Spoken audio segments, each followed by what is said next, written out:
बूढ़ा बुजुर्ग।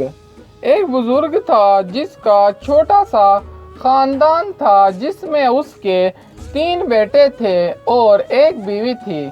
उसके तीनों बेटे शादीशुदा थे। उन तीनों की शादी को काफ़ी अरसा गुजर गया था, मगर तीनों में से किसी की भी औलाद नहीं हुई थी। बूढ़े बुजुर्ग को औलाद का बहुत शौक था, मगर तीनों में से किसी की औलाद ना हो सकी। बूढ़ा बुजुर्ग मायूस के जिंदगी के आखिरी लम्हों में भी अपने बच्चों को फलते फूलते ना देख सका, तो बुजुर्ग रोजमर्रा की तरह अपने काम पर गया और साथ में तीनों बच्चे भी। वो एक नदी से गुजरे तो नदी के पास ही देखते हैं कि रोने की आवाज़ आ रही है। वो तीनों हैरान और परेशान कि इस जंगल में जहाँ पर कोई भी नहीं आता जाता, यहाँ पर बच्चे के रोने की आवाज़ कहाँ से आ रही है। तो आकर देखते हैं कि नदी के पास 3 बच्चे पड़े हुए थे। वो हैरान हुए, आसपास देखा, ढूंढा कि शायद कोई इनको भूल के तो नहीं चला गया, मगर उनको कोई ना मिला। तो उन्होंने उन तीनों बच्चों को घर ले आने का फैसला किया।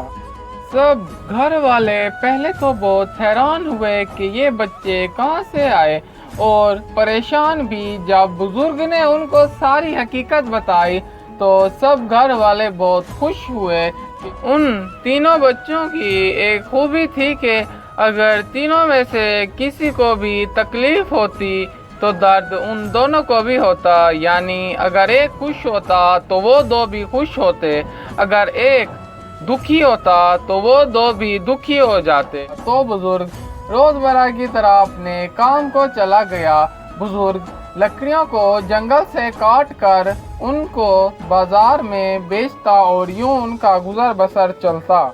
जंगल से कुछ लोगों ने बुजुर्ग का पीछा किया। जब उन्होंने नदी से इन बच्चों को उठाया था तो वो घर आकर इनके साथ लड़ने लग गए कि वो बच्चे हमारे हैं, हालांकि वो उनके नहीं थे। वो उनको बेचकर कुछ मालो दौलत हासिल करना चाहते थे।